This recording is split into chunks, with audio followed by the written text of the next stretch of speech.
Hi, this is Randy Finney with Right Side of the Chart, and today is Monday, October 31st, 2022. It's 12:14 p.m. as I'm starting the video, and I'm going to go over the other trade ideas that I decided to skip in the other video so we could make it a little more streamlined, just focus on the index. I'm only going to start out here with the index just for active traders. This is that bounce target I mentioned. So to recap, that was the push into the downtrend lines on all the indexes on Friday, the S&P 500, NASDAQ 100. I believe the small caps had it too, but mostly the big caps, and that's what this trade was for. So there was a pullback into that 18,355-ish support right there. I mentioned covering today, looking for a bounce up to this trend line, and you have some price resistance in there as well.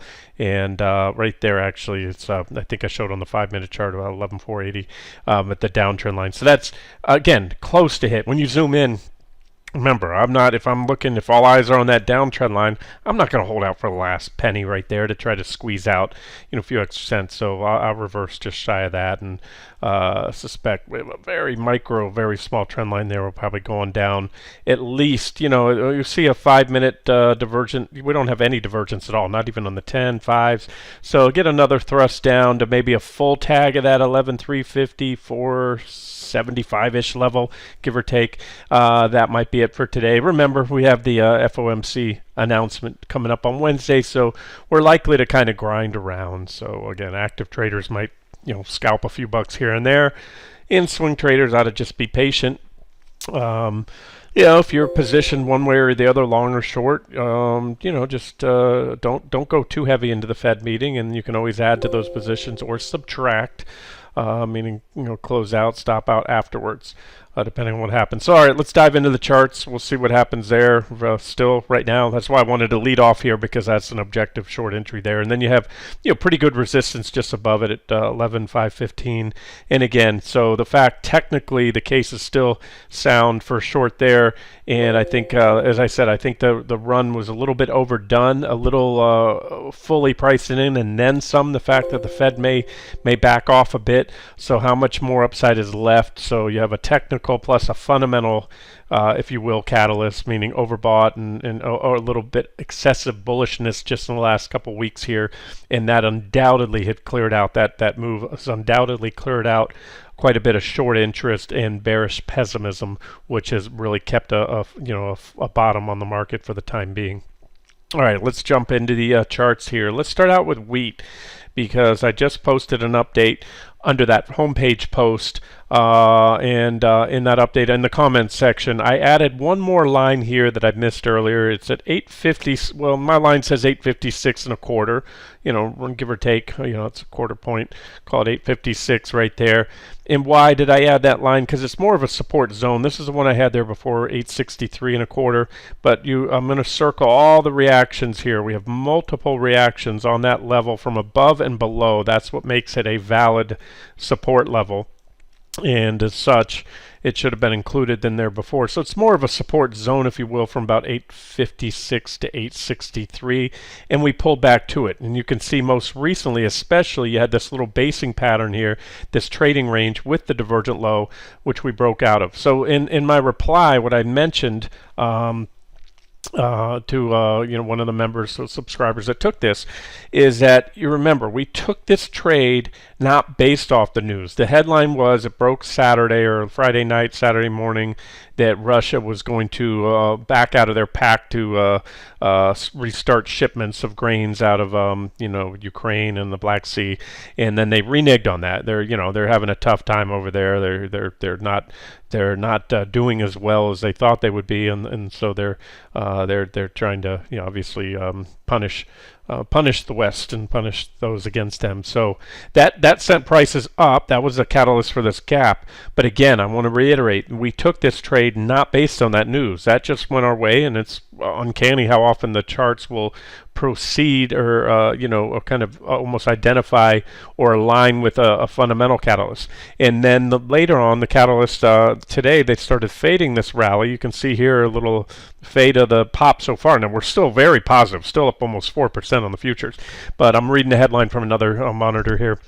It says grain ships keep sailing from Ukraine despite Russia's deal suspension. Basically, grain ships continue to move in and out of Ukrainian waters in the Black Sea a day after Russia said it would suspend its participation in an agreement that guaranteed the safety of those voyages. Well, okay, so they're sailing despite Russia telling them, not guaranteeing their safety anymore. Well, that number one leads to a volatile situation. I think that's people are going to see there should be a premium priced in. But again, we didn't take this for the fundamentals. Whether Russia does something, stops or attacks one of those ships or not. If they attack one of those ships, forget it. Wheat's going to explode. But we can't trade off the headlines. You can't trade off that, because if you tried to react to today's headline, well, guess what? You bought right here. I always say trading on the headlines. Turn on this TV and listening to a big biotech drug that gets approved or something like that, or some other fundamental catalyst. It's like driving in the rearview mirror. By the time you read about it, with very, very few exceptions, it's already mostly or fully priced into a stock. And I'm talking about good news or bad. Little birdies, that's the whole insider information. It's as old as the hills. In some degrees, it's legal, it's a gray area, but it happens. So again, if that's your investment strategy, to watch TV and try to pick up on some headline or some fundamental catalyst, somebody marches out and tells you so, the reason to buy XYZ company, again, look at the chart. If the company has already had a heck of a run up to that point, most, if not all, that's probably priced in. So that's my point, is just don't react to the headlines. If anything, react when you see a negative headline like today that those ships are sailing, and technically you have a case, they pull back into a very nice support zone. I bought here this morning. It was long from Friday. I bought that pullback there, fate, and I bought this one here, and maybe they'll stop me out. Now my average cost is going to be somewhere in here, and so I'm still giving it plenty of room, because again, that was not just the 60-minute divergence, but you also had the wheat. Let me go to the daily chart. And this was a catalyst. We've been buying wheat. You can reference these posts on the site since all the way back here. We've had trades here, and then I started picking up after this trend line was forming, and highlighted most, if not all, of these pullbacks to this uptrend line as bullish. Remember, and please, if nothing else, remember this: we are in a bull market in commodities. It's been a heck of a correction. We got ahead of ourselves. I was bullish and long commodities throughout most of this whole thing from back here, even back here, believing and making the case, a strong case, a solid case, that we just finished a multi-year long bear market in commodities, and by all metrics, it was priced in we were going to have a bull market, a bull run, and that now we've exceeded all the previous reaction highs, at least the most important ones, showing this is early stage bull market action. And just like the stock market for the last 20-something years, minus a few corrections we've had, what you do in a bull market is you buy pullbacks to support. So until there starts to mount some evidence, or evidence starts to rise that maybe the commodity bull is over, and I'll treat each individual commodity with its own technicals, but until that happens, especially in a bull market, when you have not just pullbacks to support, there have been pullbacks to support along the way, but a pullback to the primary bull market trend line, that's when you want to buy. So I just wanted to say that, by the catalyst for this trade, I had no idea that Russia was going to renege on their agreement to start those shipments, but that was just a fundamental catalyst that aligned with a technical long entry. And so it's simple. As long as that level holds these recent lows, then it's still a bullish case. And so the headlines are just going to cause things to zig and zag, and you keep it simple. You just go long with a stop somewhat below. If you're a trend trader, remember, that's what I really put this on as. I added an additional target today up here around 1036. But again, in a bull trend, typically at some point when you come back to the trend line, if the bull market continues, you're going to eventually take out the previous highs. So these are just near-term targets for an active trader. And again, if I'm wrong, guess what? Well, you don't have to go down all the way down here. You have a stop somewhere. You could have a very wide stop below the recent lows. There was a little whipsaw right through there, which is bullish in itself. A little false breakdown. That was also positive divergence reason not to short that breakdown. And this just shows you what happens in a bull market, that bearish developments like a trend line break often are fodder for the for the it's bear trap, bear food, and the bears jump in, they short, and then they get smoked out. Likewise, that's why I'm a little suspect of the stock market, the divergent low, because we're in a bear market in equities, and although we've held the recent lows and undercut the lows on some indexes like the Nasdaq 100, and we have those positive divergences, well, the primary trend's bearish, so I'm open to anything, but it wouldn't surprise me if those divergences fail to play out for anything much more than the rally that we've already had, which is not commensurate with what a divergent low on the weekly chart. A weekly chart, divergent low, for many years has meant new highs and beyond in the stock market. So again, let's just, I'll update this, and that's it. That's all I can tell you right now. It's just my MO is to buy pullbacks to support unless things start to change, and that would be going back to that ZW chart right there. Let me find it for you.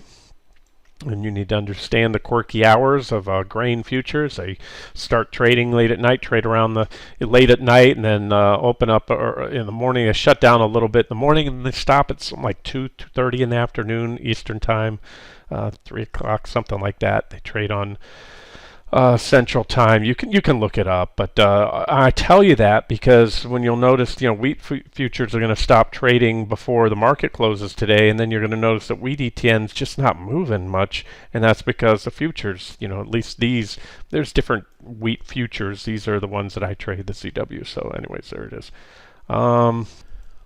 All right, let's get off wheat. That's enough on that one. It's just one of many trades. Don't put all your eggs in one basket. I like to trade a diversified portfolio, and the more uncorrelated assets you can have, and that are not just different asset classes such as stocks, bonds, commodities, precious metals, but even within their uncorrelated assets. Within the commodities arena, wheat has really nothing much to do with natural gas. So things like that, and you're trading, the more diversified you are, you're going to have one day something's up and something else is down, and hopefully you have more things up than you have down on any given day, and that's the benefit of diversification. So you're not pulling your hair out watching your portfolio value go way up one day and way down the next day. All right, so crude oil. This is a 60-minute chart. Here's our primary uptrend line, which I still think we're coming to. Most recently, I highlighted this little bearish rising wedge with negative divergence. So that DH, you could just move that here. That was a divergent high right there with a even bigger trend line. We broke that, set up this downtrend line there, hit the trend line, hit it. So I think we're coming back after this little trend line break, but we hit this support level this morning. That's $86. That's a good support level. A lot of reactions off there, and so we bounced, and it's probably it. And now what I do, you look at the 60-minute chart here. I'll zoom in for you so you can see that a little better in case you couldn't see it in the video. That's what it looks like. You can see that wedge breakdown, see nice support there. But then you go down to the 10-minute chart, and you can see, so that was the support. Give you an objective level to cover that for a bounce trade, and we bounce back up here, and you have a lot like the equity markets. You have a downtrend line in which to add back a short. Well, that already happened, and now we're already there. Remember, we already bounced once off that $86 level, so we're probably going to this time go ahead and have very little, if any, reaction going down to hit that trend line. In which case, and $87 support. They come into 85. I'm sorry, it's $85 support, and that's a great area to cover a short and/or go long for a bounce trade, especially if you have some divergences down here on the indicators, anywhere from the 10-minute to the 60-minute chart. Yeah, I sometimes forget not everybody trades futures, so I'd like to look at these ETNs and ETFs that track commodities. USOs, the crude ETN, probably the most liquid one out there. And there's your primary trend line right there. You can see you have the highs right there. That was a big divergent high. This is a 60-minute chart I'm on right now. If I forget to mention, it says hourly here.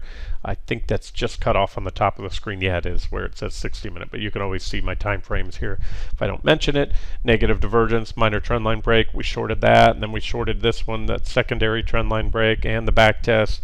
went on down here, and now here's the primary trend line off the highs. Two rejections there, and there's a minor uptrend line which was also just recently broken, and there's that comparable support level for you, about 70.55. And then if that gets taken out, then I would say there's a decent chance you might go all the way down here to 67.80. But right now, that's I think we're going to have a bounce there. It's a pretty good level. Of course, everything, especially dollar-sensitive assets, crude being one of those, crude priced in U.S. dollars around the world, gold and stuff like that, it's going to be volatile up until the Fed is a last-minute position squaring, especially from the forex traders and the dollar and all that up and down. I'll get to the dollar in a second. Just want to do that for you. There's crude oil, natural gas. Let me cover nat gas. I already gave you an update today on it, and there's that trend line break. That was a 10-minute chart. Remember, we had the divergence on the 60 and on the 10 all the way down here, and there was a 10-minute chart. We had a rally that was recently, we entered it somewhere here. There was a breakout above the downtrend line. That was really on the 120-minute chart. I gave you the targets, but this is a 10-minute chart. So there was a breakout. Nat gas trades very well to the technicals. We had a breakout, strong rip, put in divergent high here. That's where in one of the comment sections below that post on the natural gas trade said, look, probably going to get a pullback because he had negative divergence. 10-minute chart, I laid out, at the time, 3 targets. I've since added a couple levels. My max target was right there. We overshot it by a bit, but still stayed above the recent lows, and I updated that in the video when it happened that we had positive divergence, and we still were above the lows. Then you went on to break out. There was another buy signal, if you will. Ran right into this downtrend line last night, consolidated under it. It's nice, a lot of reactions on it. See that? And then boom, popped it, and there's your next buy signal right there. Ran up to that 63.70 level, which I believe was already laid out last week on this 10-minute time frame. And then that's where we were this morning, right coming off there, testing this short-term 10-minute uptrend line with the negative divergence, and that broke. So you have support along the way. I still think we'll work our way up to the to my second target. I'll show you that in a second. But if we take out this level, it's hard to say. You have 10-minute divergence, and you also have the 60-minute divergence. So keep it light for now, or just have your stops raised to protect profits, like I said earlier. And then on that 60-minute chart, see, here's the divergence. Now, divergence is not a sell signal, so we could push our way up, still have the divergence. And this is why I believe I said it. This would be a time to get out for me if that T2 level is hit, and I'm still long at that time, because if it's hit soon, that is, you're going to have this divergence. What do I mean by that? Well, if you go down, don't hit it soon, work our way around, maybe that divergence goes away, but if we hit it anytime soon, these indicators are lagging to the point where you would almost certainly have divergence. Let me see if you'd have it on the 60-minute chart as well. I believe so. Yeah, there it is. This is what it looks like, a 60-minute chart. We were just looking at the 2-hour chart. That's where I laid out those targets before. Nice resistance up there at T2. So you already have the divergence. I didn't draw it properly. You already have it now. It could get taken out on the 60 if we get one more thrust up. But like I said, I'd like it better right now if you didn't have that trend line break and the negative divergence on the 10 as well as on the 60. So let me give you the next one, which is, I already covered wheat. Oh, lumber. That's the one I wanted to show you today. Lumber. Well, I have a chart here. So lumber has been really good to me all year. I'm trying to center this chart. Let me do that for you and show you. This was our last trade on lumber. Move that in there and move that down just a hair. There, you can see it, the whole thing now. That was back in on November 15th. We had this downtrend line. You just put in a divergent low, and we had a breakout right here, which I pointed out. And then I said your next objective entry will come on a break above that level there, and gave you the targets. That was on, again, on the 6th of October is what it was, October 6th right there. And then just a few days later on the 17th, about 10 days later, 10, 11 days later, we hit what I had revised this target. I did, a lot of these updates, you guys remember, I do in videos. I don't always have the screenshots, so that's why I'll show them when I have them. About 523, I had put a revised target there, told you that would be my preferred target. That's where I got out and recommended to either take some profits or raise stops if you're going to hold out for more. But I also mentioned it later on, or in that video. I didn't have it. We had negative divergence there, and then you had this trend line right here, and you had that was a natural pullback level. I believe I stated that in the video. Either way, that was that for the end of the run. Now the futures rolled. Remember, we were on the November contracts then, so that was then. This is now. So that was about that exit, right there. We about nailed the top. There was that divergence. Remember, I had to roll now. Those contracts are now, the current contract is the January.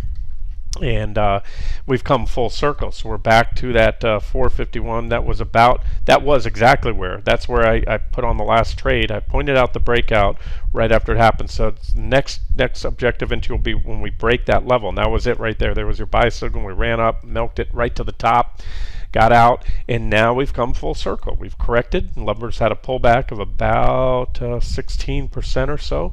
And let me get rid of that line. I was just using that to measure it out. And now you have a bullish falling wedge at support. So there's two ways. So here's how I do this. The conventional way, you see a bullish chart pattern, something's in a downtrend, you wait until a buy signal, which would be a breakout of the wedge. But you're at support. I always say this, there's two ways I'll go long. I'll either go long on a breakout above resistance or a technical bullish chart pattern like this falling wedge, or I go long on pullbacks to support. Both of those are objective long entries. So I take a starter position like I did here at support. My stop will be somewhat below there. Lumber's a relatively thinly traded contract, so you just got to keep an eye on it and I like to use IB algo orders. Those are, it's like a limit order. It'll put at a limit price, no more than that, but their algos will sniff back and forth on thinly traded securities to see if they can get you a better fill. Fast moving market, they don't work so well, but something like this, if this thing's been stalling out all day, let me make sure we're up to date here. I believe that's refreshed. Yeah, it is. And there it is. So there's your downtrend line, which will trigger a buy signal and a breakout. Now we do have this uptrend line, may come in as resistance and back test that. If so, that's going to be right around with that first target there. That would be a minimum target. That's going to be about a 5% bounce, so well worth it. Or you just trail stops up and let it run. I will follow up with this later. I'm going to give you that target now. Since I'm doing this, that level is right there. You have a reaction high, gap, and some levels there. And it's about 487 and or the trend line. And then if it can power on through there, then I'd target these previous reaction highs. Right now, Fed coming up on deck. I'll be honest with you, if I can get a quick pop out of this and get out before Wednesday afternoon, and kind of go lighter on my positions, I would like to do so. But usually lumber runs when it breaks out. Here was our last bullish falling wedge. Also, I believe mentioned at the time, you get these double-digit rallies that are well into 10, 20, 30% or more. There's another divergent low. There's your breakout, and now this is it again. So divergent low, divergent low, divergent low, divergent low, rally, rally, and hopefully a rally. All right, enough on that.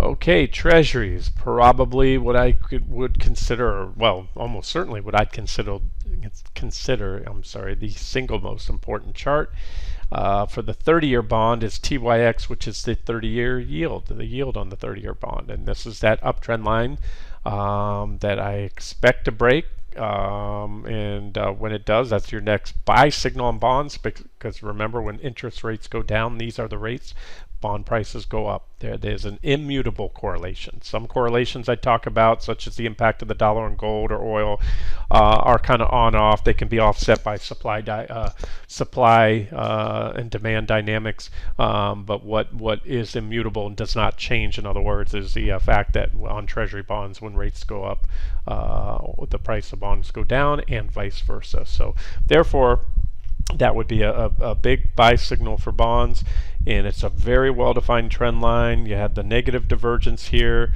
You have what I call a wedge overshoot. You had a brief overshoot and came back down. So we hit it, and when we hit that, the bonds rallied nice, but then we hit it. I mentioned covering and even turn around and shorting for just a quick bounce trade, because that was the first tag of it. But I don't back in, and I believe I told you Friday, I started scaling back in, and won't go too heavy until the Fed's out of the way. But that's going to be the next buy signal on the 30-year bond. That would be TLT if you trade ETFs, or ZB if you trade the bond futures. And there's the next target would be this longer term trend line, previous reaction high right there, and then ultimately max target right now at least would be at 29.41, which is about a 2.94% yield on the 30-year.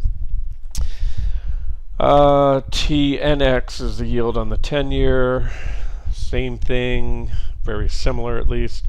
You have the uptrend line, but you had a break of that, so the 10-year gave way, and maybe a little bit of flagging type action that could get us down there. So you're below there, but again, you were sitting here not moving because the 30-year is on support. So the 10-year is only going to go so far without its big brother, the 30-year. But you can see the negative divergence tells me, well, it told me the wedge would break, and it did break, and that's a sell signal on the 10. We're just going to need to see the 30-year. And again, I imagine the markets are going to go, especially the bond market, in somewhat of a holding pattern in front of the Fed. Who wants to take a big risk when the Fed is so unpredictable? They're almost predictably predictable in the fact that they're always behind the curve. That's about the one thing you can count on them to do the wrong thing, or do the right thing at the wrong time. I guess you could spin it that way. In other words, raise rates too long, for too much, keep them too low for too long, and then finally start cutting, but cutting too late. And likewise, when it's time to start raising, they start raising too late as well. That's why you get these booms and busts. You can go back to a 50-year chart of the S&P 500. You'll see these booms and busts are getting bigger and bigger as the Fed's head gets bigger, and their intervention in the financial markets, and the impact that has. So you get these huge bull markets and equities, and then these big, powerful, violent bear markets that wipe out half or more of the previous bull market, or half of the entire value. Last bear market in 2007 to 2009 took out 55% or more of both the Nasdaq and the S&P 500. There's the targets for TYX. Let me just show you the futures real quick. ZB, this is, I'm zoomed down to a 10-minute chart here. Remember, we can look at the 6-month if you want to see the that trend line on the bonds. There's the 10-year, I'm sorry, the 30-year, and right at trend line resistance. That's where I mentioned last week, expecting a pullback, which we got so far in the 30-year. If you look closely, again, this is a 6 months of price history. Dual downtrend lines we ran into, but I believe this is flagging type action right here. And we'll probably break out and then hit these next targets post-Fed. Maybe not that day, but in the coming weeks or so after the Fed. And that would be my max target zone up there. Right now, this is a sweet spot. And this is a very likely target, the 123.216, in my opinion. And then what I was just showing you a second ago, this is when you zoom down to a 10-minute time frame, there's some nice support here. So I added today. We'll need to see this trend line get taken out, but there's good support there. You can see this little triangle pattern area of consolidation. There was support there, and so ideally you want to see that hold. You also have positive divergence on the 10-minute time frame, so that's why I continued to add some scale and back into those long positions there. And there's resistance there, 121.029. Pop that, then the trend line. And then you probably head up here, retest that 122.250 level right there that was tested. And then once we take that out, which I expect, go up to 123.312. Those are your near-term targets on the 10-minute chart. And you want a little less volatility. Instead of the 30-year, you trade the 10-year. That's ZN or IEF for you ETF traders. And got it here somewhere if I can just find my chart. There it is. This is a 10-minute as well, and this is a reason that I've added today as well to the 10. And I told you last week I had the 5, 10, and 30-year futures, and I only when I closed them all out in reverse last week, I'm only scaling back into the 10 and 30s right now. And that's just my preference. I think there's more meat there. But there's that negative divergence that was at the highs last week. There's our pullback. We had a little minor support level pullback, but this is good support. This is my point. 1, 2 from above reactions. Then we broke it, tested from below, rejected. Tested from below, rejected. Support, support, support, support, support, support, and positive divergence to boot. So how do you not like that? There's no guarantees, but from a technical perspective, that tells me we'll probably continue on up here at least at 110.312. That is resistance, and if we break it, all the better. And you can also draw a downtrend line off the highs. That gives you a bullish falling wedge. So just hard to say if this is going to happen before the Fed meeting, or after, but that would be my preferred scenario. But a problem is, of course, with Fed week is you can get whipsaws. So you just can't go too heavy, or at least I don't go too heavy. Once the week is over, as long as this thing, if it goes up this way and it hasn't run too much, I'll be adding back into that after the Fed meeting on Wednesday, 2 p.m. Fed announcement, that is. They're meeting tomorrow and Wednesday, and then they make their announcement at 2 p.m. Okay, here's a euro US dollar pair, which is basically the dollar in reverse because the euro is the biggest component of the dollar index at about exactly a 57.6% weighting. We broke out of this minor downtrend line recently, but ran right into resistance. Pull back last week. I said either to the back test of the trend line or quite likely this uptrend line right here, and that's where we're at. So the euro is finally at support. Remember, it's been a big run, just like the stock market. Spent a lot of fuel to get up here. So pullback was normal and healthy and pretty much called for. But if we can hold this level, and look, even if we break that level, guys, to do damage right now, the near-term trend is bullish. It's a lot like the stock market. The near-term trend is bullish. The longer-term trend is bearish, and the intermediate term. But near-term trend, you look at these reaction lows, and you have so far early makers of an uptrend, higher highs and higher lows. So where does it start to put a thorn in the side of the bullish case for the euro, which is the bearish case for the dollar, which I'll get to in a second as well, gold and silver, is taking out these previous reaction lows, and especially that high. So that previous all-time or multi-year low right there. And then let me show you the dollar index itself, which of course is just going to be an inverse of this. There it was. So dollar, we put in a divergent high. Right there, we had a bearish engulfing candle. We've been walking lower, but we hit support last week, as mentioned, and we need to take that out. I think we will, and when we do, then the next target is this uptrend line. Once we take that out, and this is where I think we'll go, the dollar will fall down here. What's going to cause that to happen? Well, fundamentally, it would be any explicit or implicit weakness or dovishness from the Fed. And by dovishness, excuse me, I don't mean a cut. Nobody's expecting a rate cut. Just less bullish, or I'm sorry, less hawkish rhetoric. And it could be with have to do with interest rates, or possibly the quantitative tightening, the bond selling of their bond holdings, or any combination thereof, or again, just a perceived weakness from the public that the Fed may back off. And remember too, the dollar trade, the value of the dollar is all relative. It's relative to the other basket of currencies. This is the US dollar index. So a US dollar is worth what it's worth because it's worth that against the other currencies out there. The euro, the yen, Deutschmark, all those things out there. The euro, of course they're part of the Eurozone now. Or the British pound and pound sterling. So that's what makes a dollar what it is.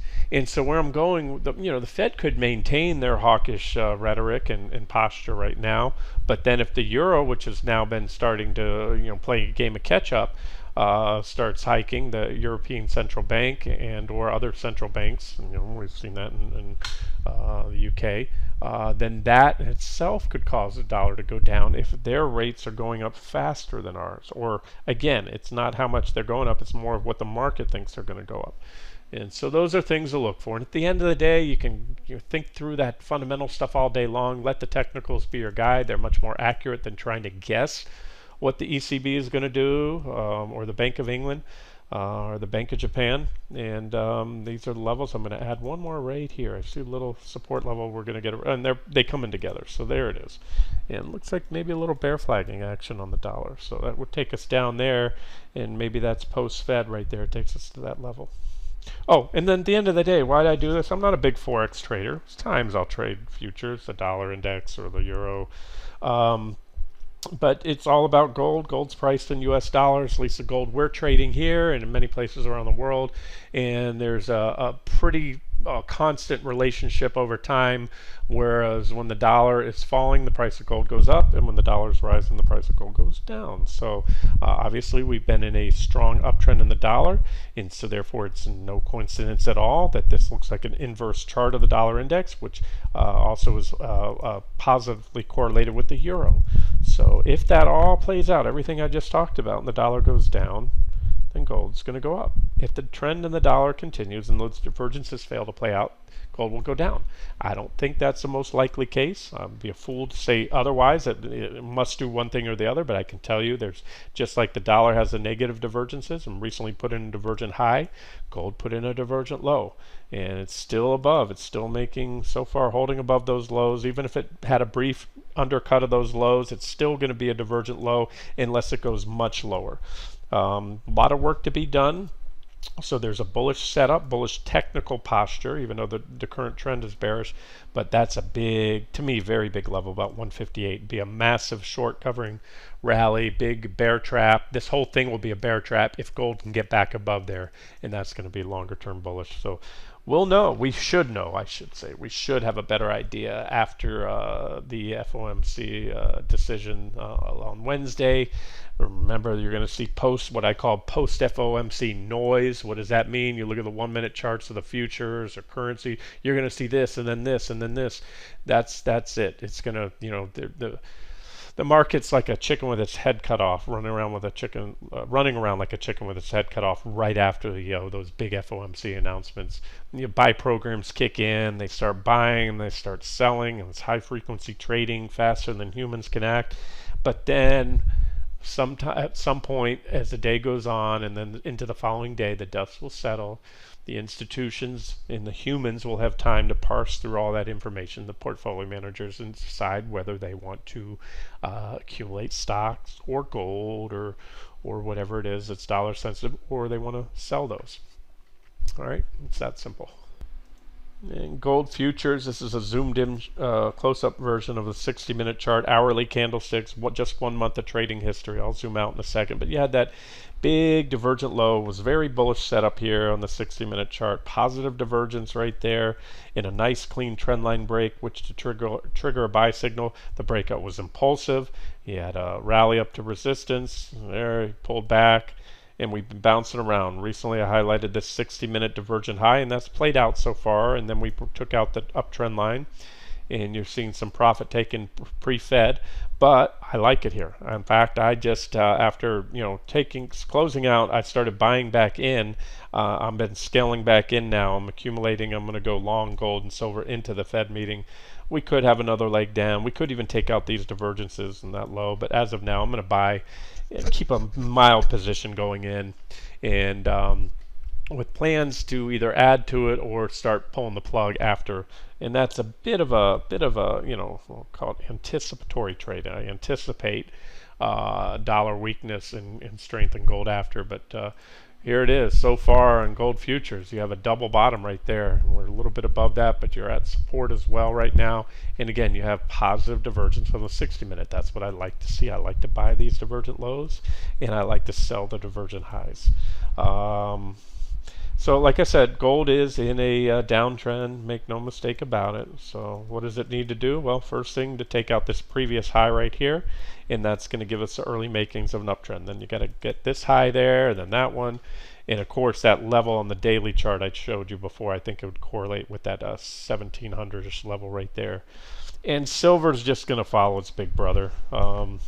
Silver, if you're looking to buy it on weakness, you have an uptrend line right there to buy. There was that little 60-minute wedge / divergent high I warned about last week, and you can see it broke down. But silver's at support, and if this, remember, this was a much larger divergent low, positive divergence, than this little divergent high. So you had a bigger, more significant breakout recently, a breakout in a back test of a longer term downtrend line, and so these 60-minute divergent highs typically won't play out for much more than a little pullback before the next leg up if this was a significant bottom in silver.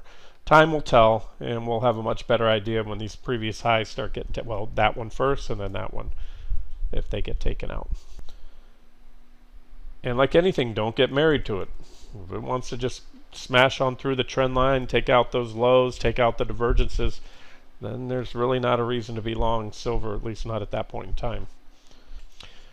Okay, long video, but I covered a lot, and I'm glad I stripped out the bulk of the equity markets in this one. So I'm going to get this video out to you guys, and then like I said, we'll continue to watch how things happen and develop over the next few days. But I think the real fireworks will start after the FOMC decision on Wednesday. This has been Randy Finney with Right Side of the Chart. Have a great day.